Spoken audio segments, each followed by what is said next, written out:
Kung makikita nyo po, may mga anahaw din dito. Marami po yan. Nandiyan na nasa paligid.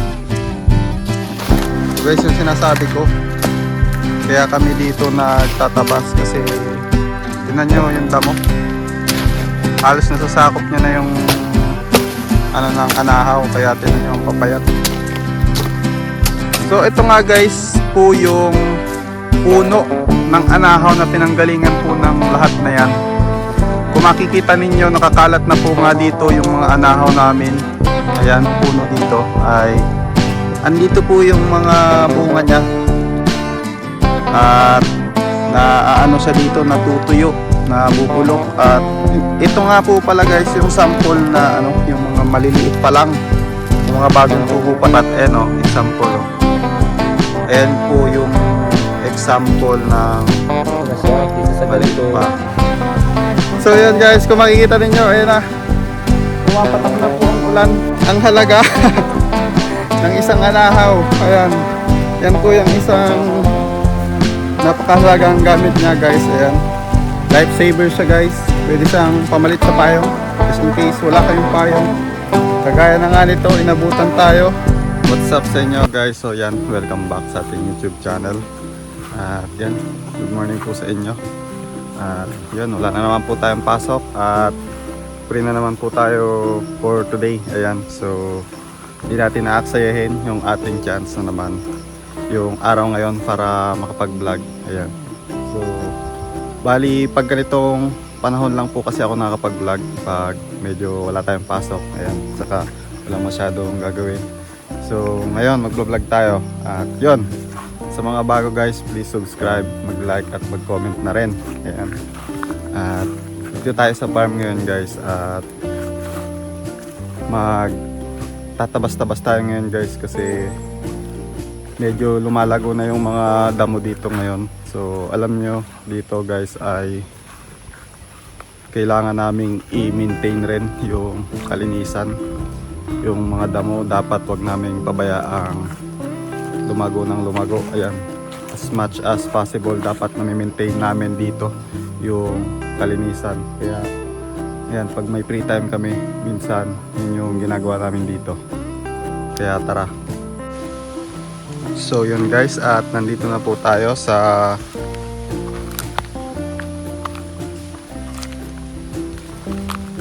area ng pinaglilinisan namin dito sa may pinagtatabasan namin. Ayan. At medyo dito guys, medyo malayo to. Dito po ito sa may boundary.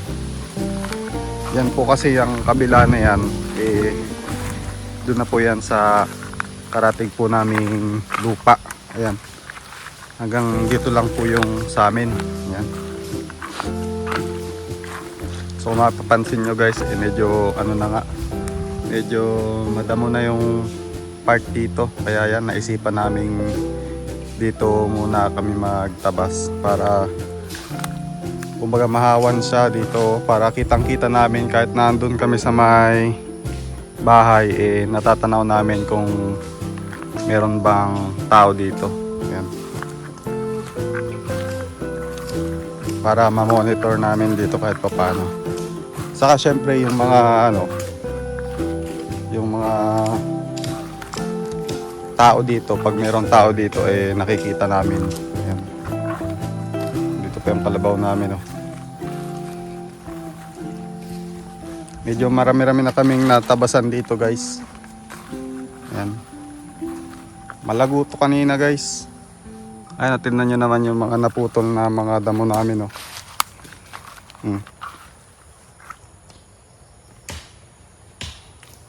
Medyo makapal na siya, kaya dito talaga kami nagtabas. Priority namin. Doon sa iba hindi pa naman gaano. Kaya pwede pa naman yun sa mga susunod. Kaya sa susunod na lang.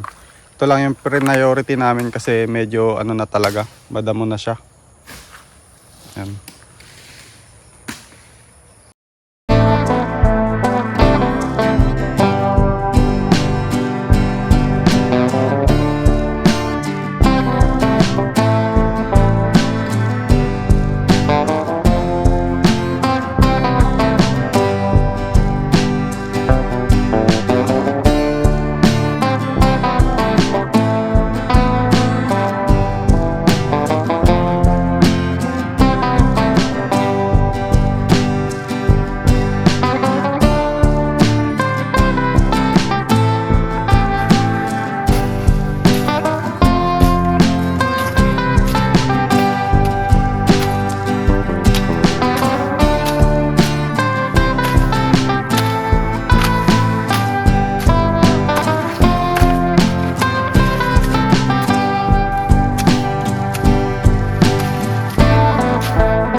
At yan guys, ay dito nga rin po pala sa park na to nakatanim yung mga anahaw namin. Ayan, itinanim po yan ni Papa.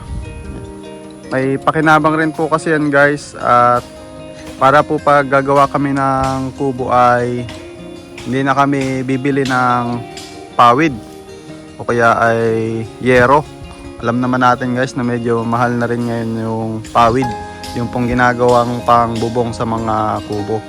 So kung meron kaming talim niyan is makakamenos na kami, hindi na ganoon kalaki yung gastos.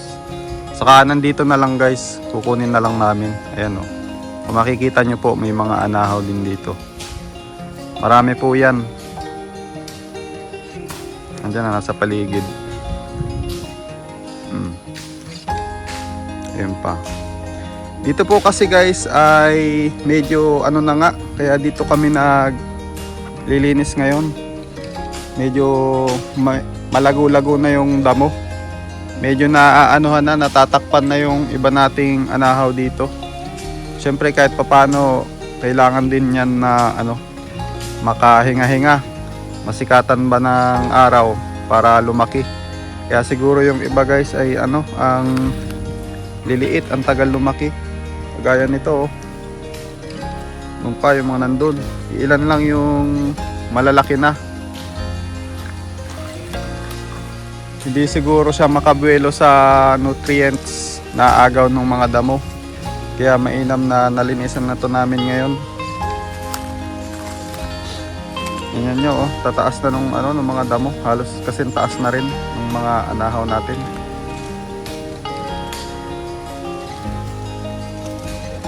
Ayan.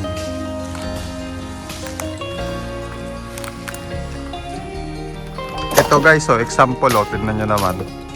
Kitang kita nyo. Medyo ano na, nakukukuban na yung anahaw. Dito sa may nililinisan ni Papa.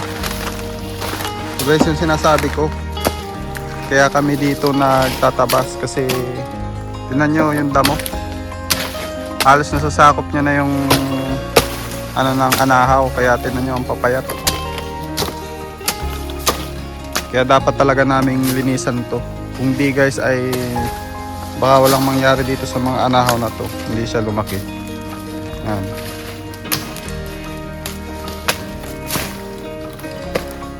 Tignan nyo ang papayat to.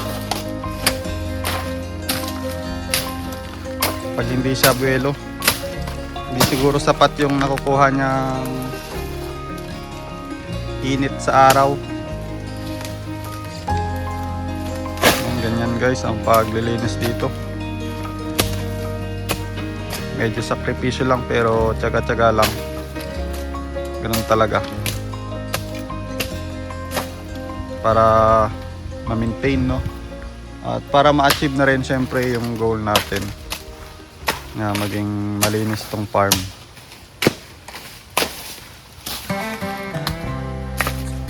So ito nga guys po yung puno ng anahaw na pinanggalingan po ng lahat na yan. Kung makikita ninyo, nakakalat na po nga dito yung mga anahaw namin. Ayan, so naku-curious kayo kung saan siya galing. Dito po yan galing sa isang pinakamataas na anahaw na yan. Yan po ay tanim daw po yan ni Lolo. Base po kay Papa. Ayan, ibig sabihin po ay napakatagal na yan. Mga ilang taon na siguro yan, mga 40 years ano siguro, mga ganun. Mga kulang-kulang. 35 Ayan. So medyo ano na nga. Yan, dyan lang galing yan. Mga tanim na plants yan. Unang bunga yan ito. Ayan. Natanim naman yung mga susunod na sinila. Yan. Ayan guys, at naku-curious siguro kayo kung paano nag-regenerate ang puno ng anahaw. Ayan. Dito po sa ilalim nitong malaking puno ng anahaw namin. Mataas na puno ng anahaw namin. Yan yung pinakamatandang puno dito. Ay andito po yung mga bunga niya. Yes guys, namumunga sa ayan o. At naaano siya dito, natutuyo, nabubulok at yun doon guys ay nagsisimula siyang tumubo. At yan, ito nga po pala guys yung sample na yung mga maliliit pa lang, yung mga bagong tubo pa lang na anahaw yan. Ganito po yung itsura niya. Ayan ang dami.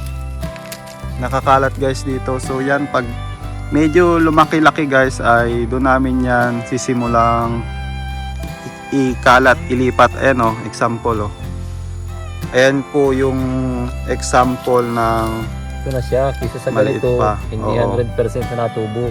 Hindi siya lahat guys. Kung alin yung mabubuhay, sino namin tatransplant. Tingnan nyo, ang dami Unti-unti na kakalat. Halos, Buburuan na, oh. lumaki na. Ayan, may mga buhay na nga. Ang dami Yan yung unti-unti naming i-transfer guys. Yung mga yan. So yan, ganyan po.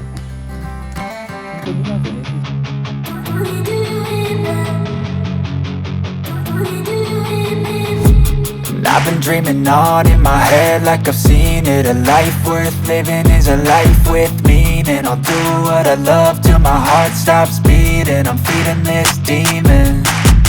Got a taste, can't erase bitterness in my face. Work a job every day till your dreams fade away. Like a card, never change, play the game that we say. I need a break. I'm staying strong, need to move on to be what I want. I'll keep dreaming on. I'm staying strong, need to move on to be what I want. I'll keep dreaming on.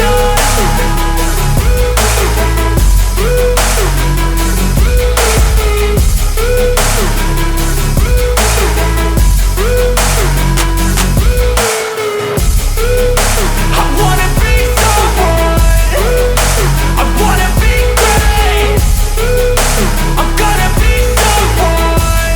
So yan guys, kung makikita ninyo, ayan na. Pumapatak na po ang ulan. Dito po talaga sa amin ay medyo hindi pa ganun kaganda yung panahon. Ayan, medyo maulan pa rin. Maya pa rin ang ulan. Kaya so buti na lang meron tayong pandong dito. Ayan, nakikita nyo naman ang halaga ng isang anahaw. Ayan. Yan po yung isang napakahalagang gamit niya guys. Ayan. Lifesaver siya guys. Pwede siyang pamalit sa payong. Just in case wala kayong payong. Kagaya na nga nito, inabutan tayo ng ulan. Ayan Tingnan nyo. Nagagamit natin. So yan. Ganyan lang po ginagamit ang dahon ng anahaw. Ayan, pamandong. Parang payong rin naman siya guys. Nakakaano rin naman, malaki rin yung dahon niya. Nakakapandong rin naman kahit pa paano. Yan, kitang-kita nyo guys kung paano ginagamit ang dahon ng anahaw. So yun guys, so hanggang dito na lang po muna siguro ang ating vlog. Yan, adventure vlog. At sa mga nanood ay maraming salamat sa inyo guys sa mga nakarating dito sa part na to ng video. So yan, hayaan nyo at marami pa tayong gagawin mga content. Mag-iisip tayo ng mga iba't ibang klase pang content para sa inyo guys. Ayan, so yan, maraming salamat po muli sa mga nanood. At sa mga bago, yan, please subscribe para matulungan tayong lumago. Ayan. At hanggang dito na lang. Hanggang sa muli. Jay's Adventure TV signing off.